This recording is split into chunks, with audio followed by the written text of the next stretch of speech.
They say that courage is not the absence of fear, but action in spite of it. The Galactic Council learned this lesson the hard way when they first encountered humanity. What they thought would be a simple conquest of a primitive species became a masterclass in understanding what true terror looks like, not in the eyes of the victim, but reflected in the souls of those who dare to threaten what humans hold dear.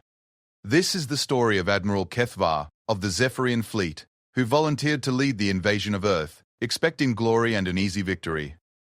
Instead, he discovered that humans don't just face their fears, they become something far more terrifying than anything the galaxy had ever witnessed. Sometimes, the real monsters aren't the ones hiding in the dark. Sometimes, they're the ones who step into the light to protect those they love. Admiral Kethvar stood on the bridge of the flagship Dominion's Edge, his forearms crossed behind his back as he gazed at the blue marble spinning slowly in the viewscreen. Earth. Such an unremarkable little world, he thought, barely worth the fuel they'd burned to reach this distant spiral arm of the galaxy. The third planet from a yellow star, covered mostly in water, populated by a species that had barely figured out faster than light travel. It should have been simple. The Galactic Council had been expanding for 3,000 years, bringing civilization to countless worlds. Most species surrendered immediately upon seeing the vast fleets that darkened their skies. Others put up token resistance before accepting their place in the greater galactic community. A few required more aggressive persuasion. But humans? The intelligence reports suggested they were barely beyond the atomic age, still squabbling among themselves over resources and territory. "Sir," Communications Officer Ythol called out, her serpentine head swiveling toward him. "We're receiving multiple transmissions from the surface. They appear to be surrender offers?" Kethvar's mandibles clicked in amusement. "Already? We haven't even made our demands yet." "No, sir, that's not quite accurate." Ythal's forked tongue flicked out nervously. "These aren't coming from governments. They're from individual humans offering to surrender personally, while simultaneously threatening to, and I quote, show us what happens when you mess with our kids if we don't leave immediately." The bridge fell silent except for the low hum of the ship's systems. Kethvar's secondary arms twitched in confusion. "They're offering to surrender while making threats?" "It gets stranger, sir. We're also receiving thousands of what appear to be challenge messages. Humans requesting single combat with our finest warriors. Some are offering their own lives in exchange for us leaving their planet alone. Others are simply stating they'll be waiting for us on the surface with something called a very bad day." Tactical Officer Rendar looked up from his console, his crystalline features refracting the bridge lights. "Sir, I'm detecting massive energy signatures across the planet. They're activating every defensive system they have. Nuclear silos are opening, primitive but effective railguns are powering up, and there's some kind of coordinated global communication network spreading information faster than our jammers can stop it." Kethvar settled into his command chair, a specially designed seat that accommodated his people's unique physiology. Put one of their leaders on screen. "Let's get this over with quickly." The view screen shifted to show the interior of what appeared to be an underground facility. A human sat behind a simple metal desk, wearing what the databases identified as military attire. The human was old by their species standards, hair gone white, face lined with what humans called age. But his eyes, those eyes held something Kethvar had never seen in a species about to be conquered. They weren't filled with fear or desperation. They weren't pleading or angry. They were calm, steady, and somehow completely terrifying in their absolute certainty. "I am General Harrison Mitchell, representing the United Nations Defense Council," the human said in his species' primary language, the translation software rendering his words in perfect galactic standard. "You are in violation of our space. You have exactly 1 hour to leave our system before we respond to your invasion." Kethvar's 4 eyes blinked in sequence. "General Mitchell, I am Admiral Kethvar of the Galactic Council's Pacification Fleet. Your world has been selected for integration into the galactic community. Surrender now, and your people will be treated well. Resist, and we will be forced to use more aggressive methods of persuasion." The human's expression didn't change. "Admiral, with respect, you don't understand the situation you've placed yourself in. You're threatening our children, our families, our home. You should leave, now. General, you have approximately 12,000 warriors on your planet, armed with primitive weapons. I have 50,000 of the galaxy's finest soldiers, backed by technology your species can't comprehend. Be reasonable." Something that might have been a smile crossed the human's face, but it held no warmth. "Admiral, Do you know what the word reasonable means to a human when someone threatens their children? Before Kethvar could respond, alarms began blaring throughout the ship. Zendar's voice cut through the noise. Sir, energy spike on the surface. Something massive just activated. The human general leaned forward slightly.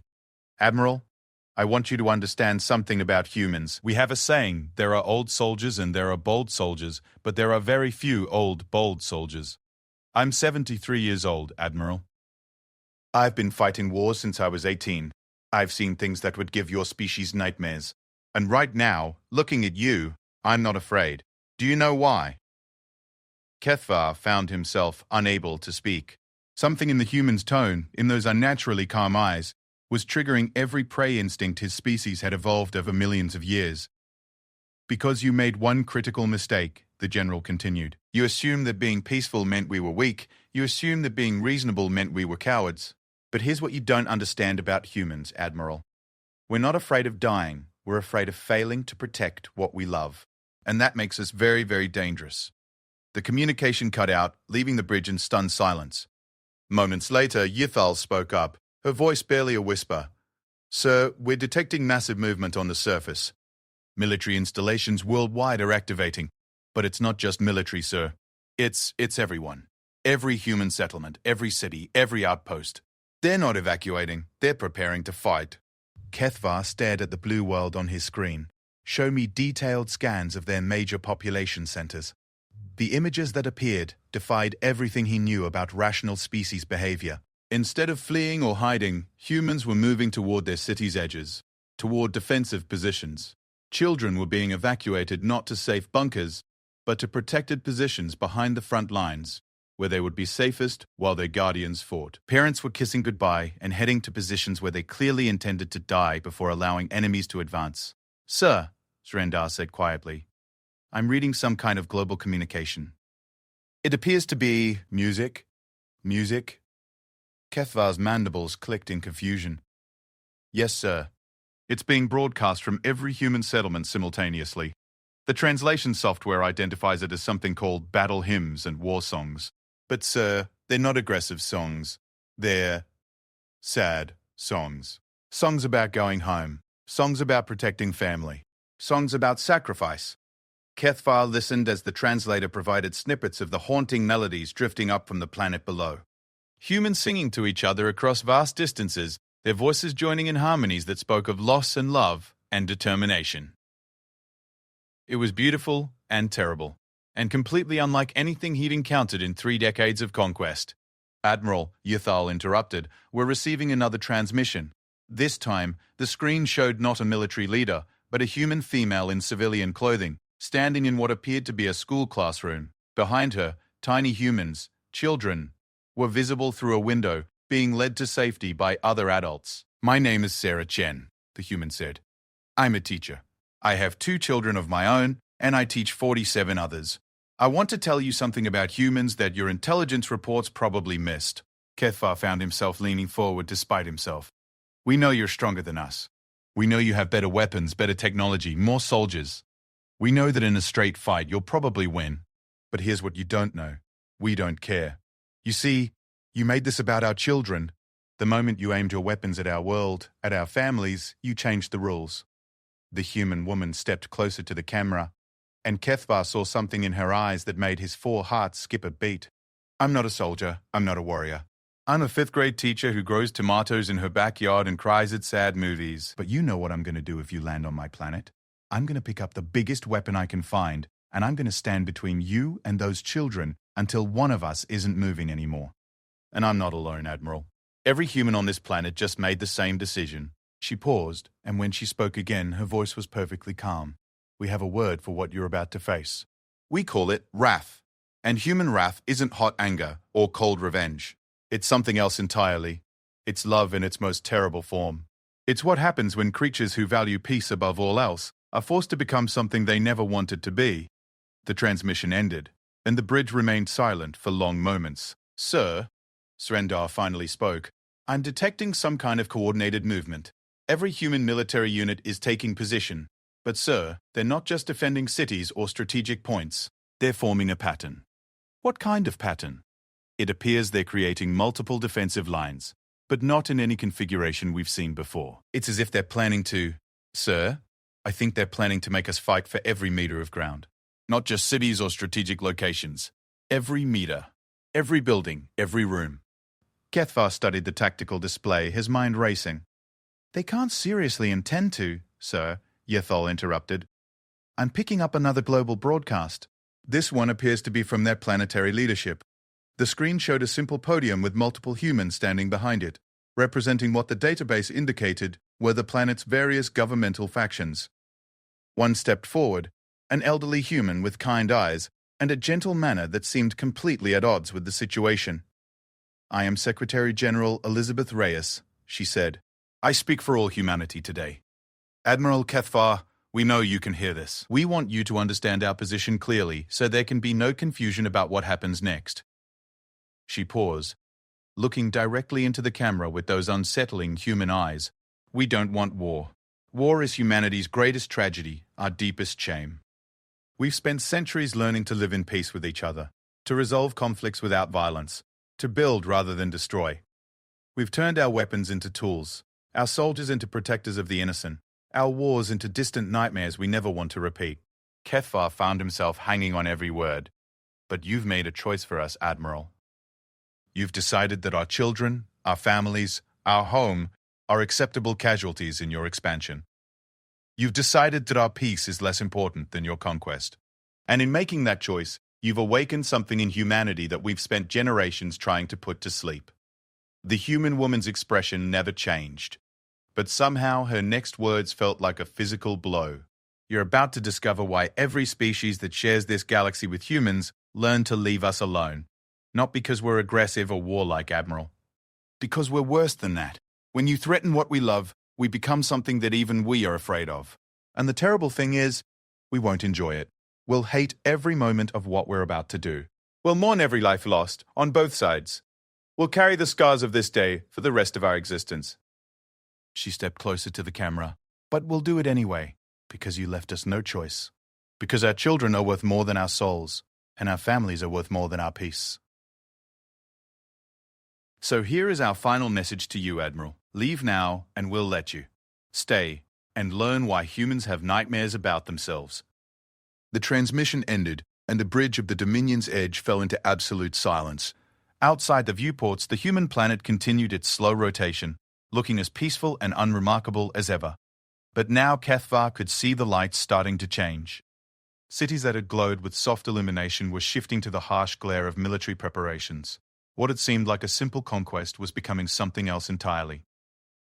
For the first time in his long military career, Admiral Kethvar felt an emotion he'd never experienced before.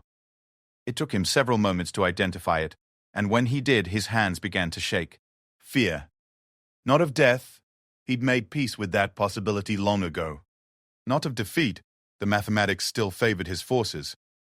But fear of something else, something he couldn't quite name. Fear of what they were about to unleash. Fear of what they were about to become. And most terrifying of all, fear of what the humans were about to force them to witness. Sir? Ethal's voice seemed to come from very far away. Your orders? Kethvar stared at the planet below, at the species that should have been easy prey, but had instead become something that defied every tactical manual he'd ever studied. He thought about the teacher who was prepared to die for children who weren't even her own, the general who spoke of sacrifices simply as discussing the weather, the leader who mourned for battles not yet fought. Prepare landing forces, he heard himself say, though part of him wondered if he was making a terrible mistake. We proceed as planned. But as the Dominion's edge moved into attack position and the invasion fleet began its descent toward the blue world below, Admiral Kethvar couldn't shake the feeling that he was about to learn a lesson about the nature of fear that he would spend the rest of his life trying to forget. The first landing craft touched down in what the humans called New Zealand, a strategic choice based on its relatively isolated position and smaller population density. Admiral Kethvar watched from orbit as his advance forces deployed across the rolling green hills, expecting the swift victory that had characterized every other conquest in his career. The first sign that something was wrong came within minutes of touchdown. Sir, reported Captain Vashti, leader of the advance team, we're encountering unusual resistance patterns. Define unusual, Captain. Sir, They're not fighting like any species we've encountered. Small groups of humans are engaging our forces with what appear to be hunting weapons, primitive projectile launchers, chemical explosives, improvised devices. But, sir, they're not trying to win conventional engagements. They're making us work for every position. Kethvar frowned at his tactical display. Casualties? Light on our side, sir, but that's not the concerning part. Sir, every human we've encountered so far has fought until killed or severely wounded. None have retreated. None have surrendered. And, sir, Vashti's voice carried a tone Kethvar had never heard from the veteran officer. Sir, they're not fighting like they're afraid of dying. They're fighting like they're afraid of failing. The distinction sent a chill down Kethvar's spine. Through the command link, he could hear the sounds of battle from the surface, the sharp crack of human weapons, the deeper thrum of Galactic Council energy weapons, and something else. Something that made his fur stand on end. Humans singing. Even as they fought and died, even as his forces advanced through their positions, the humans were singing. Not battle cries or aggressive chants, but the same haunting melodies they'd broadcast earlier. Songs about home. Songs about love. Songs about sacrifice. Captain Vashti, Kethvar said carefully, are you encountering military personnel? Negative, sir. Oh, we've engaged some military units, but most of the resistance is coming from civilians. Farmers, teachers, shopkeepers. Sir, I just watched a human female. Translation software identifies her profession as librarian. Hold a position for 47 minutes against a full squad. She had no military training, no advanced weapons, just a chemical projectile launcher and absolute determination. Did she surrender when overrun? The pause told Kethvar everything he needed to know.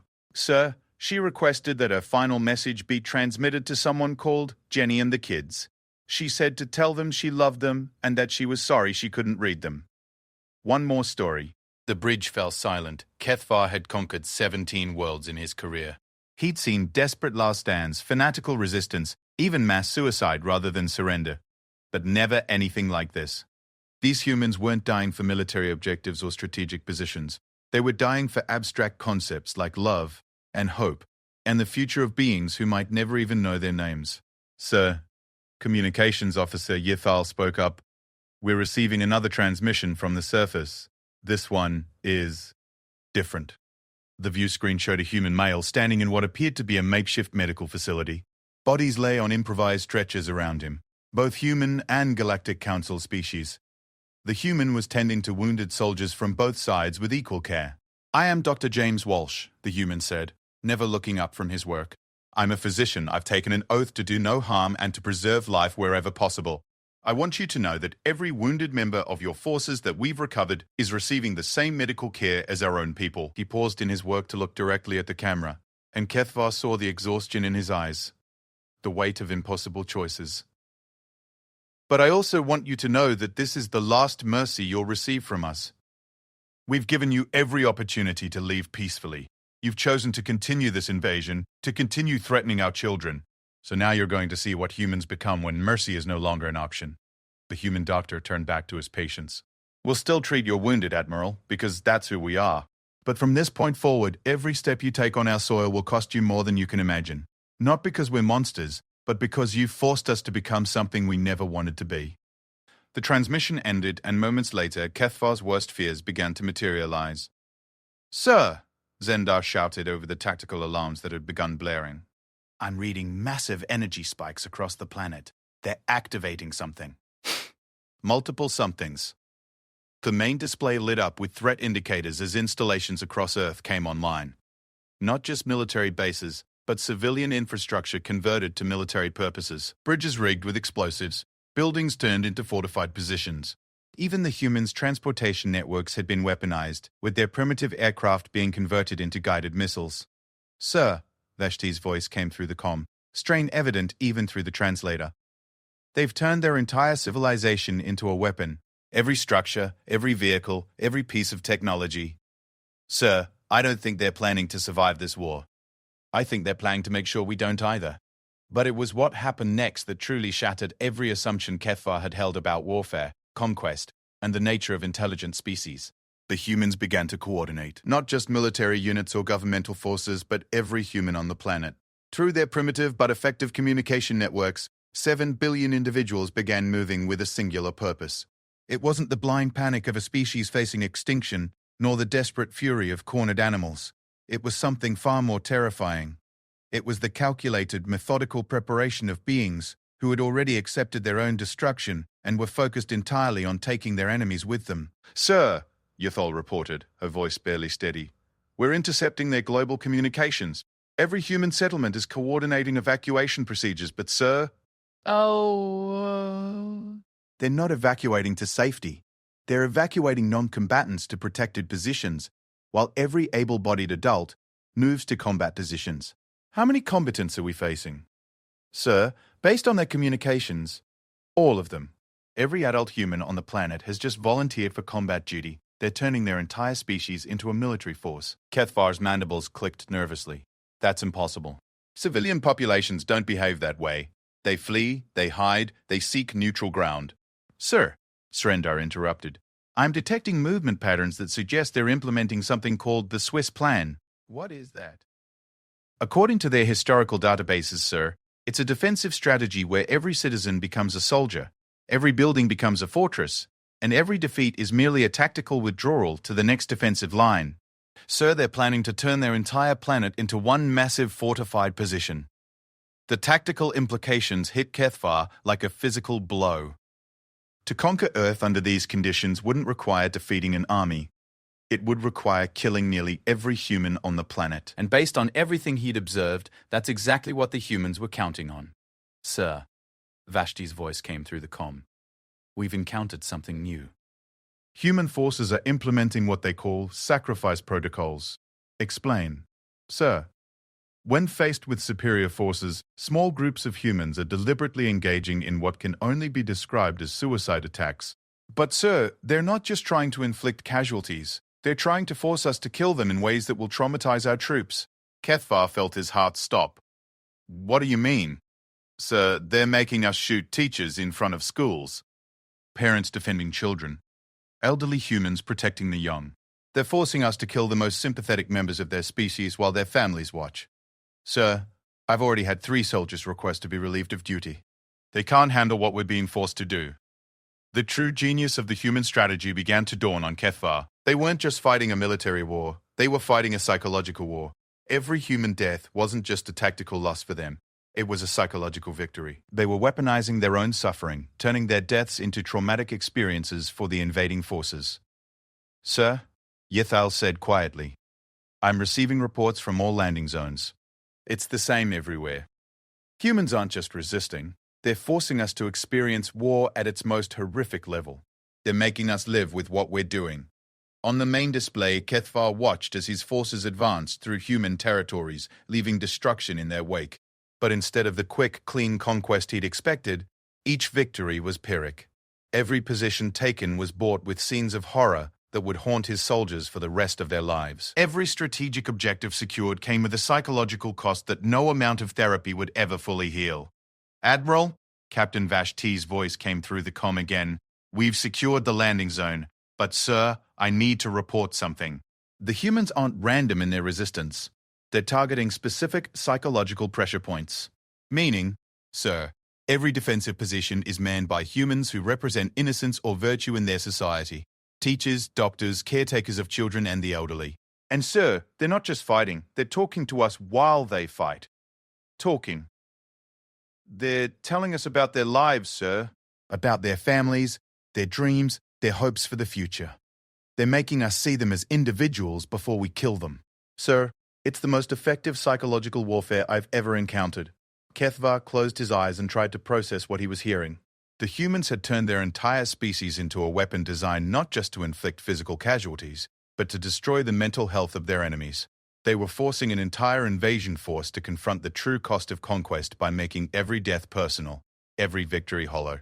Sir, Zendar spoke up. I'm detecting something unusual in their global communications. They're broadcasting what appear to be personal messages, show me. The screen filled with a mosaic of human faces, thousands of them, all speaking at once.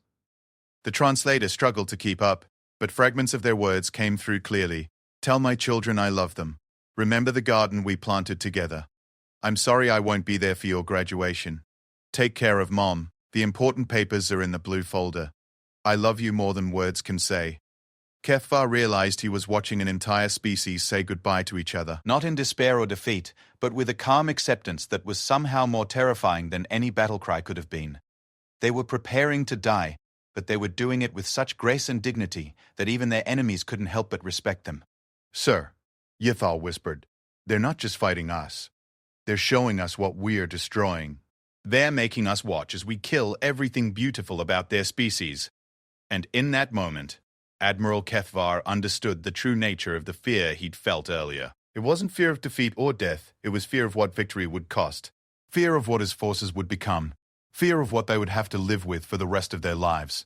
The humans had already won, and the battle had barely begun. Because they had found a way to weaponize something the Galactic Council had never encountered before. They had weaponized love itself. And there was no defense against an enemy willing to sacrifice everything they held dear to protect what they loved most. Sir, Vashti's voice came through the comm one final time. I have a message from the human ground forces. They want to speak with you directly. Kefvar found himself nodding, though he suspected he was about to receive a lesson in warfare that no military academy in the galaxy had ever taught. The face that appeared on the main display was not what Admiral Kefvar expected. Instead of a military commander or government official, he found himself looking at a human child. She couldn't have been more than 12 of their years, with dark hair pulled back in what his database identified as braids, and eyes that held an impossible combination of innocence and ancient wisdom. Hello, Admiral Kefvar, she said in a clear, steady voice. My name is Emma Rodriguez. I'm 10 years old, and I wanted to talk to you before this goes any further. Kefvar's vocal cords seemed to have stopped working. Beside him, he could hear the sharp intake of breath from his bridge crew. In all his years of warfare, nothing had prepared him for this. I know what you're thinking, Emma continued, seeming older than her years. You're wondering why a child is speaking for humanity at a time like this. The answer is simple. Because we're what you're really fighting. Not our soldiers, not our weapons, not our governments. Us, the children, the future. She paused. And in that pause, Kefvar could hear something that chilled him to his core. In the background, faintly, came the sound of other human children singing. Their voices were pure and beautiful and absolutely heartbreaking. The adults are going to fight you now, Admiral. And they're going to die. Lots of them. Maybe all of them. But they're not dying for land or resources or pride. They're dying for us. So that we might have a chance to grow up and become better than what this war will make us. The child's composure was supernatural. No tears, no trembling, just absolute clarity of purpose that put most military officers Kefvar had known to shame. I want you to understand what you're really doing here, Admiral. You're not conquering a planet. You're murdering the future. Every adult human who dies fighting you is someone's parent, someone's teacher, someone's hero. Every child you kill in the crossfire is a potential scientist, artist, philosopher, or peacemaker who will never exist. Emma stepped closer to the camera, and Kefvar saw something in her young eyes that made his 4 hearts stop beating for a moment. But here's what I really want you to understand, Admiral. The humans fighting you right now? They're not angry with you. They're sad for you. Because they know what you don't know yet, that you've already lost. Not the battle, you might win that. Not the war, you'll probably win that too. But you've lost something much more important. What? Kefvar found himself asking, his voice barely a whisper. Your souls, Emma said simply. Every human you kill today will be with you forever. Every family you destroy will haunt your dreams. Every child who dies because of your choices will look at you from the shadows of your memory for the rest of your life. You came here thinking you were conquering primitives. Instead, you're discovering what it costs to murder innocents. The transmission shifted, and suddenly Kefvar was seeing multiple feeds from across the planet. The scope of human resistance was beyond anything his tactical computers had projected. In every major city, civilians had transformed themselves into an army. But this wasn't the chaotic desperation he'd seen from other species. This was organized, methodical, and absolutely terrifying in its efficiency. In London, he watched elderly humans teaching children how to hide while adults built barricades from furniture and vehicles. In Tokyo, thousands of humans moved in perfect coordination, turning skyscrapers into vertical fortresses. In New York, the humans had somehow managed to create a network of underground tunnels that allowed them to move unseen beneath his forces. But, It was the smaller scenes that truly broke something inside Kethfar's mind. A human father reading a bedtime story to his children while explosions echoed in the distance. A mother teaching her daughter how to plant seeds in a small garden plot, explaining that flowers would still need to grow after the war ended. Teachers conducting classes in bomb shelters, maintaining the routine of education even as their world burned around them. "Sir?" Yithal's voice seemed to come from very far away.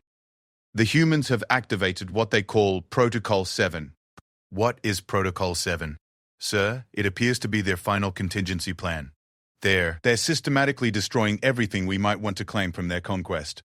Infrastructure, resources, technology, cultural artifacts. They're turning their entire planet into a poisoned chalice. The tactical display updated to show the scope of the human scorched earth campaign. Nuclear facilities were being safely shut down and their fuel scattered. Manufacturing centers were being methodically dismantled. Even their vast libraries and cultural databases were being encrypted with codes that would take centuries to break. They're not just preparing to die, sir," Zrendar added quietly. "They're preparing to make sure their deaths serve no purpose for us. They're turning their entire civilization into a monument to futile conquest." But what truly shattered Kethfar's remaining composure was what happened next. Across the planet, in every city, every town, every settlement, humans began to gather in public spaces. Not to flee or hide, but to sing. 7 billion voices raised in harmony, their songs carrying across radio waves, transmitted through their global network, broadcast into space itself. They were singing their children to sleep, singing their loved ones home, singing their world goodbye. And as they sang, they began to perform acts of defiance that redefined courage in Kethfar's mind forever. In Paris, as Galactic Council forces advanced through the city center, human civilians linked arms and formed a human chain around their cultural landmarks, singing their planetary anthem while energy weapons cut them down. They died holding hands, their voices never wavering, their eyes on the sky where their children waited in shelters below. In Moscow, human engineers worked frantically to complete a massive communications array while the city burned around them. Their final transmission wasn't a military command or propaganda broadcast. It was a complete recording of human music, literature and art beamed toward distant stars. A message in a bottle cast into the cosmic ocean, hoping someone, somewhere, would remember what humanity had been. In Sao Paulo, human doctors continued performing surgeries on wounded civilians even as enemy forces entered their hospitals. They died at their operating tables, their hands still trying to save lives as the lights went out forever. "Admiral," Emma's voice returned to the main screen, "do you see what's happening? You're not witnessing the defeat of humanity. You're witnessing its transcendence. Every human dying down here is choosing how they want to be remembered. They're choosing love over hate, sacrifice over surrender, hope over despair." The child's image was joined by others, humans of every age, every profession, every walk of life. Teachers and soldiers, doctors and farmers, artists and engineers. All of them looking directly at Kethfar with the same impossible combination of sadness and forgiveness. "We forgive you, Admiral," Anna said, and those 3 words hit Kethfar like a physical blow. "We know you're just following orders, just doing what you think is right for your people. But we want you to understand something about forgiveness. It doesn't mean there are no consequences. It just means we won't let hatred poison our final moments." One of the adult humans stepped forward. Kethfar recognized him as General Mitchell from the initial transmission, but now the old soldier's uniform was torn and bloody, and his eyes held the weight of impossible choices. "Admiral," the general said, "I'm transmitting our complete defensive plans to your tactical computers. Every position, every trap, every contingency. I'm telling you exactly how to defeat us with minimal casualties to your forces." Kethfar's mandibles clicked in confusion. "Why?" "Because we're not trying to win anymore, Admiral. We're trying to teach you something. We're showing you what it costs to destroy a species that chooses love over survival. Every advantage we give you, every life we sacrifice, every moment of mercy we show you're wounded, it's all designed to make you confront what you're doing." The transmission shifted again, showing Kethfar scenes from his own ships. His soldiers, veterans of countless campaigns, were requesting transfers, refusing orders, breaking down in their quarters. The psychological casualty rate among his forces was higher than the physical casualties they were taking from human resistance. "Your people can't handle what they're being forced to do," General Mitchell continued. "They joined a military to fight soldiers, not to murder children and teachers and doctors. Every human they kill is breaking something inside them that will never heal. Sir, Captain Vashti's voice came through the comm, barely controlled. I'm requesting immediate evacuation of my forces. Sir, this isn't war anymore. This is... I don't have words for what this is. We're not conquering them, sir. They're destroying us from the inside out. Kethvar looked around his bridge and saw the same expression on every face. Horror, confusion, and a growing understanding that they had walked into something far beyond their comprehension. His communications officer was quietly weeping. His tactical officer had shut down his displays, unable to watch the systematic destruction of his own forces' morale. Admiral, Emma's voice called his attention back to the screen. I have one more thing to show you. The display changed to show the interior of what appeared to be a shelter deep underground. Thousands of human children were there, safe for the moment, protected by layers of rock and metal and the lives of every adult on the planet. But they weren't cowering in fear. They were creating art. HFN.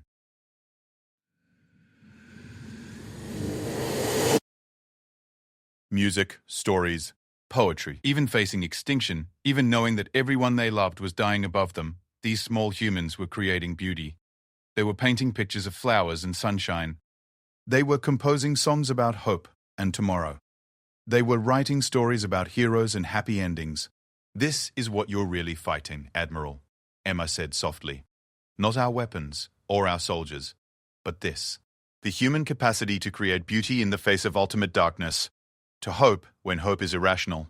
To love when love serves no survival purpose. She paused. And, when she continued, her voice carried the weight of prophecy. You can kill every human on this planet, Admiral.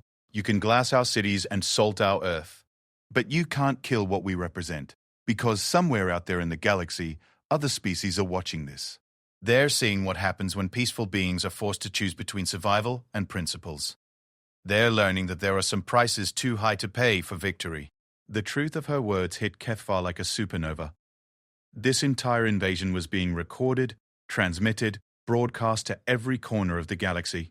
The Galactic Council's reputation for benevolent expansion was being destroyed in real time as the galaxy watched them systematically murder the most peaceful, creative, loving species they'd ever encountered.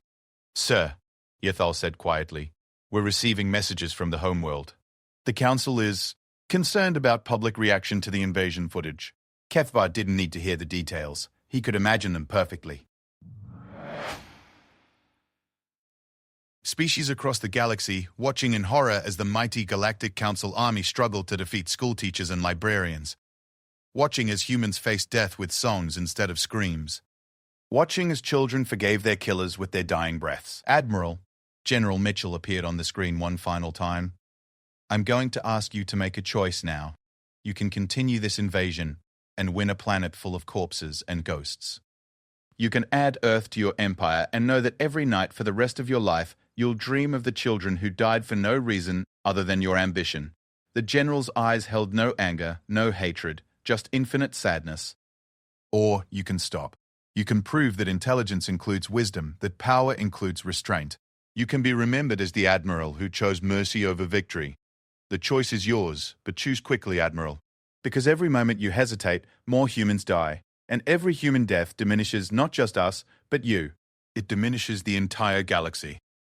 Kethvar found himself staring at the tactical display, at the impossible choice before him. His forces could win, the mathematics were clear.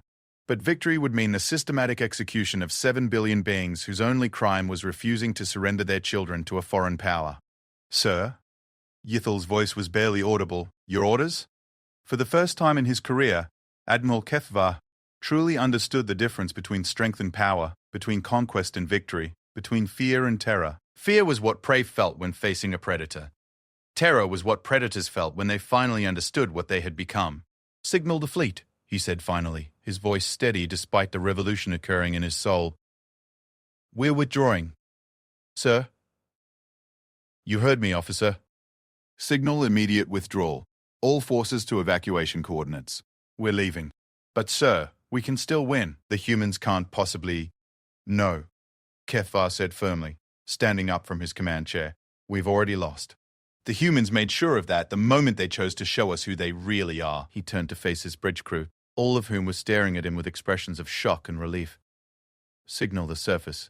Tell General Mitchell that we're withdrawing. Tell him. Kethvar paused, searching for words that could possibly convey the enormity of what he'd learned. Tell him that we understand now. Tell him that we'll make sure the galaxy remembers what happened here. What humanity sacrificed. What we almost destroyed. As the great ships of the Galactic Council fleet began their withdrawal from Earth's orbit, Admiral Kethvar stood at his viewport and watched the blue world fall away. Somewhere down there, humans were emerging from shelters, children were running to their parents, and a species that had faced extinction with songs was beginning the long work of healing. He thought about Emma Rodriguez, the 10-year-old girl who had taught a galactic admiral the true meaning of courage. He thought about the teacher who had died defending children who weren't her own. He thought about the doctor who had treated enemies with the same care as friends. And he understood, finally, why humans were the most terrifying species in the galaxy. Not because they were violent or aggressive or technologically advanced, but because they were willing to die for love. And there was no force in the universe that could defeat that kind of power. The withdrawal from Earth became known throughout the galaxy as the Lesson of Tears, not because the humans had wept, but because every species that watched the invasion footage found themselves weeping for what had almost been lost forever. And in the years that followed, when young species asked why the Galactic Council maintained such a careful, respectful distance from the small blue world in the outer spiral arm, their elders would tell them about the day an entire galactic fleet learned that true strength wasn't about the capacity to destroy. It was about the wisdom to know when not to use it. Earth remained unconquered, not because it couldn't be taken, but because the price of taking it was the very soul of whoever tried. And in the end, humanity had taught the galaxy the most important lesson of all. Some victories cost more than defeats, and some species are more dangerous when they choose to love than when they choose to fight. Marching into war with humans and witnessing fear's true form. HFY Story.